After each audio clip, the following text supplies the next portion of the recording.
এই লাঠিওয়ালা মৌলানা আমাদেরকে অনেক জ্বালিয়েছে, আজকে ওনার পানির মধ্যে বিষ মিশিয়ে দিব। এরপর না থাকবে লাঠিওয়ালা মৌলানা, আর না থাকবে ওনার লাঠি। চলো বাচ্চারা, সবার সবার সবক মনে করে নাও। যদি আজকে কেউ সবক না দিতে পারছো তাহলে সবার খবর আছে। আরে মৌলানা, একবার শুধু পানিটা খাও, তারপর তুমি বুঝবে ঠেলা। চল ছোটু, তুই পড়াশোনা নিয়ে যা।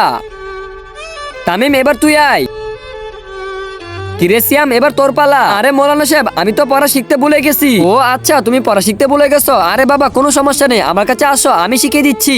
একজন মা কতটা আপন হয়, যাদের মা নেই তাদেরকে জিজ্ঞেস করো। তাই আজকে দেখা যাবে এই প্রাণের প্রিয় মার জন্য কয়জন লাইক সাবস্ক্রাইব করে দেয়। আর যারা মাকে ভালোবাসো না, তারা এই ভিডিওটি থেকে দূরে থাকো। তুই তো প্রত্যেকদিন একই নাটক করস, পড়া পারি না পড়া পারি না। আজকে তোকে এমন শাস্তি দিব যার কোনোদিন পড়া ভুলবি না। আজকের পর থেকে আর কোনোদিন পড়া ভুলবি নাকি? চল যা এখান থেকে। চলো বাচ্চারা, আজকের মতো তোমাদের ছুটি।